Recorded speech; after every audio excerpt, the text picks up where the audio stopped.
Nvidia vaut aujourd'hui plus que ce que la France produit en une année entière. Et derrière cette machine, il y a un homme que tu ne connais peut-être même pas. Un gamin immigré qui nettoyait des toilettes dans un internat violent du Kentucky et qui est devenu l'ingénieur numéro 1 de l'IA moderne. Sans Jensen Huang, pas de ChatGPT, pas de voiture autonome, pas de révolution IA. Et dans cette vidéo, je vais te montrer comment un fondateur invisible est devenu l'architecte du 21e siècle. Donc Nvidia aujourd'hui, c'est la colonne vertébrale de l'intelligence artificielle. L'entreprise fournit 70 à 80% des puces GPU utilisées pour entraîner et faire tourner des modèles comme ChatGPT, les algos de Meta, la conduite autonome de Tesla, les modèles médicaux, les robots, bref, tout. Et sa valorisation dépasse plus de 4000 milliards de dollars, ce qui en fait l'entreprise la plus valorisée au monde. Et derrière cette machine se trouve un seul homme, Jensen Huang, fondateur, CEO et toujours aux commandes 30 ans après. Il possède une fortune estimée à plus de 110 milliards de dollars, répond encore à des dizaines de mails par jour, supervise 40 à 60 équipes en direct et annonce qu'il compte diriger Nvidia encore pendant 30 ou 40 ans. En clair, tu ne peux pas comprendre l'IA moderne sans comprendre Nvidia, et tu ne peux pas comprendre Nvidia sans comprendre Jensen Huang. Et c'est lui qui a parié sur les GPU quand tout le monde pariait sur les CPU. C'est lui qui a lancé CUDA en 2007, bien avant que l'IA n'explose, et c'est lui qui a réinventé l'architecture informatique du 21e siècle. Cette vidéo donc t'explique pourquoi et comment il a transformé un fabricant de cartes graphiques en l'entreprise la plus incontournable de la planète tech.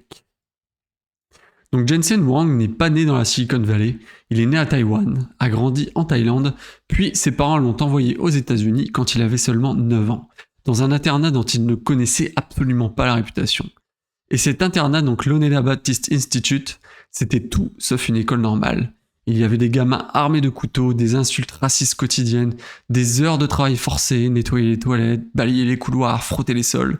Jensen raconte qu'il passait son temps à éviter les bagarres, à se cacher et à essayer de rester invisible. Il avait 9 ans seulement. Et pourtant, c'est là qu'il développe ce qui deviendra son super pouvoir. Le travail acharné, la résilience, la capacité à endurer ce que les autres abandonnent. Et quelques années plus tard, il rejoint enfin sa famille. Et là, tout explose. Jensen saute 2 classes, rejoint des clubs de maths, de sciences et d'informatique, et montre un talent hors norme pour tout ce qui touche au raisonnement logique. Pour payer ses études, il bosse comme serveur chez Denny's, un job banal, mais qui lui apprend 2 choses qui deviendront centrales chez Nvidia, l'optimisation absolue et l'art d'exécuter vite et bien. Ce contraste, donc enfant immigré et perdu dans un internat violent, à un étudiant brillant qui travaille sans relâche, c'est vraiment le cœur du mythe fondateur de Jensen Huang. Et c'est aussi donc ce qui explique pourquoi il dirige encore Nvidia, comme si l'entreprise pouvait faire faillite dans 30 jours. Donc Jensen, c'est un mélange très rare de 3 choses, une capacité d'apprentissage anormale, un niveau de travail presque inhumain, et une humilité que tu ne retrouves chez aucun dirigeant du même calibre. Donc voici les 3 principes qui le définissent vraiment. Donc faire ses devoirs, donc c'est vraiment son véritable super pouvoir. Jensen a une capacité unique, donc tout comprendre plus vite que tout le monde et surtout mieux que tout le monde. Et quand il s'attaque à un sujet, il ne fait pas semblant. Il lit tout, il interroge tout le monde, il challenge les équipes, il vérifie les détails, les hypothèses, les chiffres. Résultat, donc quand Jensen prend une décision, il maîtrise déjà le sujet mieux que les experts du domaine. Et chez Nvidia, donc on dit que son super pouvoir, c'est qu'il fait réellement ses devoirs. Ensuite, second principe, donc c'est un travailleur acharné. Il passe ses journées donc de 9h du matin à minuit quasiment sans pause. Il gère 40 à 60 équipes en direct, répond à des mails à n'importe quelle heure et n'hésite jamais à plonger dans les détails techniques. Son exigence crée une culture interne incroyablement intense. Et si tu travailles chez Nvidia, eh bien tu donnes tout. Pas par peur, mais parce que Jensen montre l'exemple chaque jour. Jensen travaille plus que tout le monde et il sait exactement ce que fait chaque équipe. Ensuite, troisième principe, c'est une vision long terme et une humilité radicale. L'une des anecdotes les plus frappantes, c'est que Jensen répète en interne que Nvidia est toujours à 30 jours de la faillite. Pas pour faire peur, mais pour rester affamé, pour éviter la complaisance. Cette humilité est couplée à une vision long terme extrême. Il a investi 10 ans dans CUDA alors que personne n'y croyait. Il a poussé les GPU quand toute l'industrie préférait les CPU. Il a continué à financer la recherche IA même quand elle semblait morte. Quand l'IA a explosé en 2012 avec AlexNet, Nvidia était le seul acteur prêt pour ce moment. Et ça, ce n'est pas de la chance, c'est une vision à horizon 10-20 ans et une tenue avec une discipline de fer. Donc en résumé, Jensen apprend plus vite que tout le monde, il travaille plus dur que tout le monde et il prépare l'avenir bien avant tout le monde. Et c'est exactement ce mélange qui a transformé Nvidia en l'entreprise la plus stratégique du 21e siècle. Donc le pari sur le GPU, eh bien, Nvidia commence en 1993 dans un Denny's, là autour d'un repas bon marché et d'un rêve à 40 000 $. L'idée de Jensen et ses deux cofondateurs est simple. Les CPU sont bons pour faire plein de choses, mais pour certaines tâches, il faudrait une puce spécialisée capable de travailler en parallèle. Le CPU, c'est un super employé polyvalent, alors que le GPU, c'est une armée de milliers de petits travailleurs qui avancent tous en même temps. Donc à l'époque, presque personne ne voit l'intérêt. Le marché du jeu vidéo est tout petit, l'IA n'existe quasiment pas, et les investisseurs ne comprennent pas ce que Jensen essaie de construire. Et là, c'est la catastrophe. En 1995, Nvidia lance la NV1, donc c'est un énorme flop. Architecture mauvaise,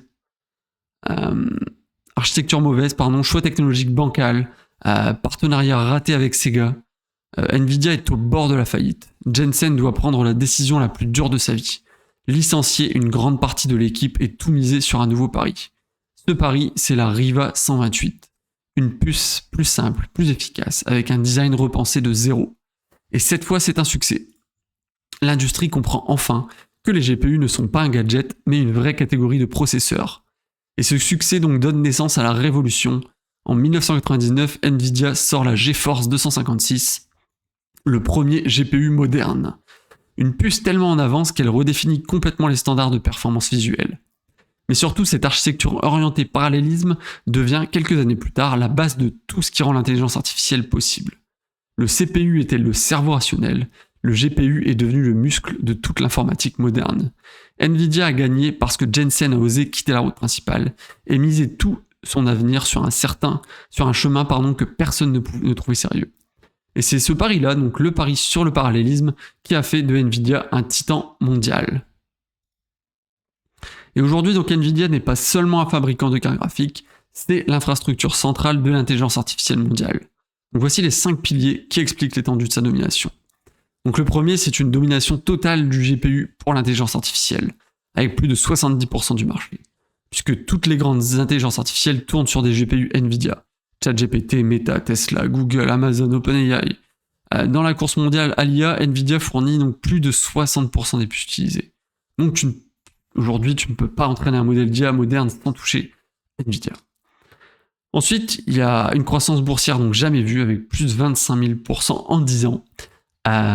Donc l'action Nvidia, oui, comme tu l'entends bien, a pris plus de 25 000% en une décennie, avec une valorisation à plus de 4 000 milliards de dollars aujourd'hui. Entreprise la plus valorisée du monde, donc juste devant des mastodontes comme Microsoft et Apple. Donc voilà, c'est complètement fou.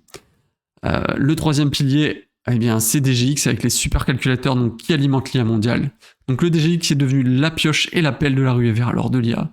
Donc un supercalculateur clé en main rempli de GPU haut de gamme, utilisé donc par toutes les grandes entreprises, toutes les Max 7, donc Meta, Google, OpenAI, etc.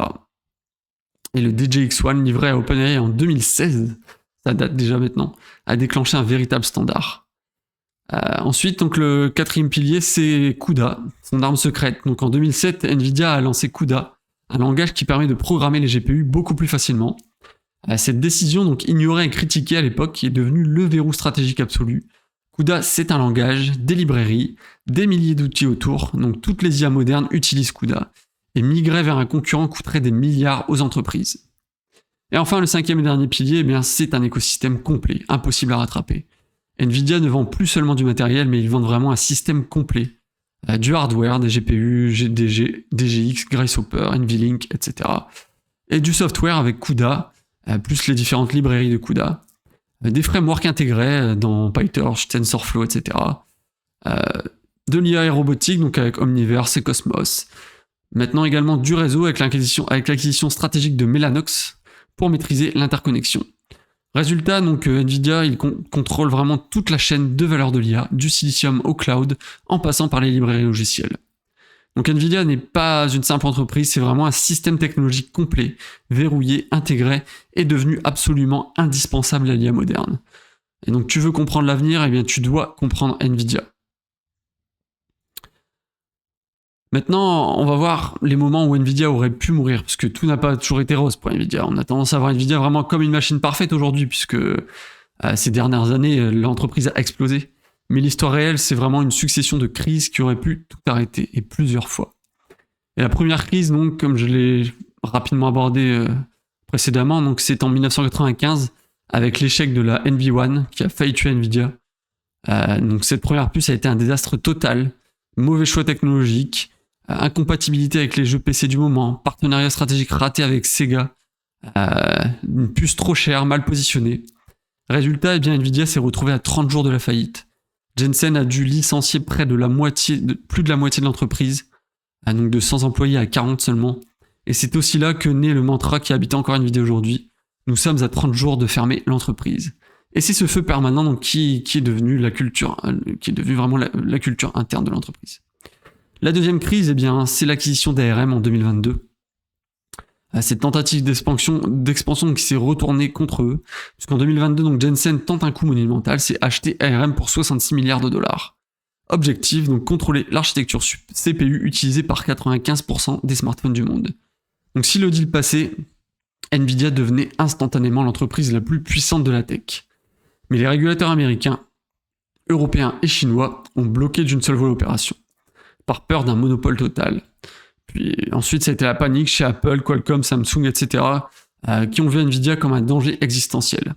Résultat, eh bien, le deal a été abandonné, une image écornée avec des ambitions freinées. La troisième crise, eh bien, c'est la dépendance totale à TSMC. Donc Nvidia ne fabrique aucune de ses puces, elles sortent toutes des usines ultra avancées de TSMC à Taïwan. Et Taïwan, donc, c'est l'un des points géopolitiques les plus explosifs du monde, un territoire donc revendiqué par la Chine, et c'est le cœur mondial des semi-conducteurs avancés. Donc si un conflit éclatait, Nvidia serait paralysée en quelques semaines, et Jensen le sait.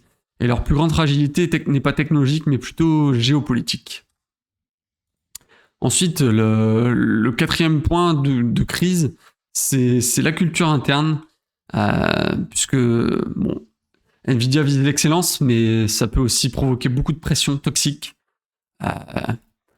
Donc comme je disais, Jensen travaille beaucoup, donc de 9h à minuit, week-end, nuit au bureau, pression extrême, etc. Mais certains employés donc rapportent apporter à leurs enfants leur sac de couchage au bureau. Jensen donne souvent du feedback négatif en public volontairement pour faire grandir, et l'organisation est entièrement horizontale, donc 40 à 60 personnes qui lui reportent directement. Donc c'est une culture qui crée des légendes, mais qui en casse aussi beaucoup, puisque c'est une façon de travailler qui peut être très toxique.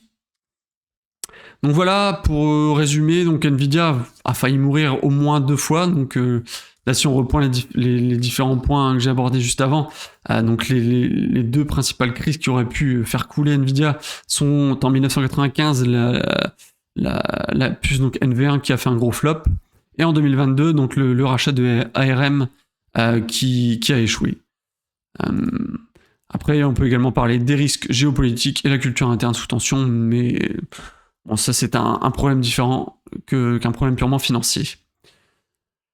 Donc voilà, maintenant on va parler donc du pari de Jensen, puisque oui, Jensen Huang ne construit pas seulement des puces, il construit vraiment le futur. Et là, sa vision à long terme, c'est ce qui a tout changé pour Nvidia. Et sa vision justement est beaucoup plus vaste que rendre l'IA plus rapide. Le pari central, c'est tout ce qui bouge deviendra robotique. Et tout ce qui existe donc sera simulé avant d'être construit. Et c'est ça le futur selon Nvidia. Pour Jensen, donc chaque secteur, énergie, transport, médecine, sera transformé par la simulation. L'Omniverse, donc un jumeau numérique ultra réaliste du monde physique, c'est son objectif. Et ensuite, il y a également Cosmos, donc qui est un modèle du monde qui apprend les lois du réel, donc gravité, friction, inertie, causalité. Donc son objectif, c'est vraiment de créer un univers où l'IA apprend, s'entraîne et expérimente des millions de fois plus vite qu'en vrai. Et donc l'Omniverse, ce serait une machine à voyager dans le temps. Et il te montre le futur avant qu'il n'arrive. C'est vraiment l'objectif principal de Nvidia. On peut également parler donc de Physical AI. Donc ça, c'est pour la suite, c'est complémentaire. Pour lui, le prochain iPhone, ce ne sera pas un téléphone, ce sera vraiment un robot. Et Nvidia donc veut entraîner des robots humanoïdes dans l'Omniverse plus Cosmos avant de les envoyer dans le monde réel. Donc des robots d'usine, des robots domestiques, des robots logistiques, des voitures autonomes, des bâtiments intelligents. Et Jensen donc le dit clairement, tout ce qui se déplace sera robotique, et ça arrivera beaucoup plus tôt qu'on ne le pense. Ensuite, après le cloud, après les data centers, arrive une nouvelle vague. C'est les supercalculateurs d'IA personnels. Donc une sorte de mini DGX posé à côté de ton PC pour entraîner ton propre chatbot, générer tes vidéos, tes modèles 3D, faire tourner ton IA personnel en local et éviter de dépendre du cloud. Nvidia donc prépare le moment où chaque foyer aura un ordinateur capable de faire des choses impossibles aujourd'hui. Ensuite, le quatrième pari, c'est ce qu'il appelle Digital Biology, donc c'est la médecine qui deviendra prédictive. Donc Nvidia a pour objectif également de simuler le vivant, donc prédire la forme d'une protéine, simuler un médicament avant même qu'il n'existe, créer une copie numérique de ton corps, accélérer la recherche biomédicale d'un facteur fois 1000. Jensen croit vraiment que la prochaine grande révolution ne sera pas l'IA, ce sera la biologie pilotée par l'IA. Ensuite, il y a également la partie énergie-climat. Donc avec leur supercalculateur, Nvidia espère pouvoir modéliser la météo, notamment prévoir le climat, 1 km près avec des prévisions climatiques régionalisées, des simulations de catastrophes avant qu'elles n'arrivent, optimiser les réseaux d'énergie. Donc l'objectif, c'est vraiment de voir le futur et le corriger avant qu'il n'arrive. Donc en résumé, la vision de Jensen Huang, son objectif, pour résumer en une phrase, c'est Nvidia veut vraiment simuler le monde, entraîner les robots dans ce monde et mettre un mini supercalculateur dans chaque maison. Donc dans 10 ans, tu auras probablement ton R2D2 personnel, les villes seront gérées par des IA physiques, les médicaments seront conçus par des modèles moléculaires, et avant de construire quoi que ce soit, on le simulera dans l'omniverse. Jensen donc ne fabrique pas des puces, mais il fabrique le futur dans lequel on va tous vivre. Donc si tu dois retenir quelque chose de Jensen Huang, c'est qu'il ne gagne pas parce qu'il va plus vite, mais parce qu'il voit plus loin, plus tôt, plus clairement que tout le monde. Et voici trois leçons que tu peux utiliser pour ton propre portefeuille. Donc la première, c'est qu'il faut investir avant que le marché ne comprenne. Jensen a investi 10 ans dans CUDA alors que personne n'y croyait. En 2007, on le prenait pour un fou. En 2012, AlexNet explose. En 2023, l'IA devient mondiale et Nvidia était déjà prêt. L'avance donc se construit dans le silence, bien avant que tout le monde ne regarde. Et en bourse, donc les vraies opportunités sont souvent invisibles au début. Donc ton objectif, c'est d'essayer de regarder les méga tendances à 10 ans avant qu'elles deviennent mainstream. Donc tout ce qui est IA, robotique, biologie numérique, cybersécurité, autonomie, stockage énergétique. Autant de tendances qui risquent d'exploser dans la prochaine décennie, voire même plus. La deuxième leçon, c'est qu'il faut se concentrer sur son avantage unique et l'amplifier. Donc Nvidia n'a pas essayé de copier Intel, Nvidia n'a pas essayé de fusionner CPU plus GPU, Nvidia n'a pas essayé de devenir Apple ou Qualcomm. Ils ont fait une seule chose, ils ont exploité leur avantage en parallélisme. Donc au niveau des GPU, c'est vraiment une armée de mini-cœurs qui travaillent ensemble. Et donc c'est vraiment ce que le CPU ne sait pas faire. Et cet avantage unique donc, a ouvert la porte au jeu 3D, à la simulation, à l'IA, et maintenant aux robots humanoïdes. Donc si on devait relier ça à la finance, dans ton portefeuille, cherche des entreprises qui ont vraiment une compétence unique, un mode très fort, difficile à copier et utilisé dans plusieurs marchés. Et ce sont ces entreprises qui deviennent les grandes gagnantes sur plusieurs années, sur 10, 20 ans, etc. La troisième leçon, c'est qu'il faut construire un moat logiciel autour d'un produit matériel. Donc la vraie domination de Nvidia ne vient pas du GPU, purement elle vient de CUDA, un logiciel propriétaire, adopté par le monde entier, et impossible à remplacer sans perdre des années et des milliards. C'est le combo parfait, donc hardware plus software, plus l'écosystème, crée vraiment un moat indestructible.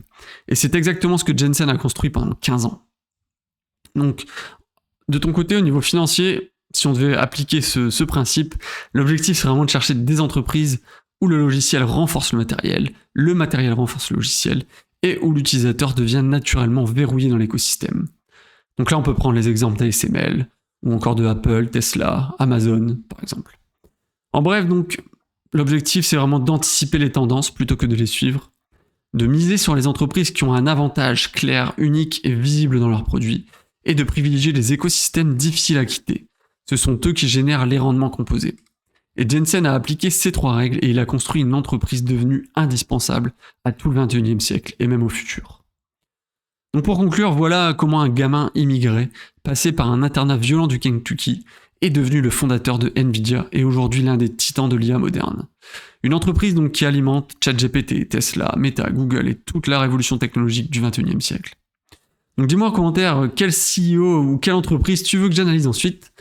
Bezos, Nadella ou Elon Musk ou autre. Et si tu veux suivre la suite de cette série sur les créateurs d'entreprises, les CEO et les grandes entreprises, eh bien pense à t'abonner. Et puis on se retrouve dans le prochain épisode.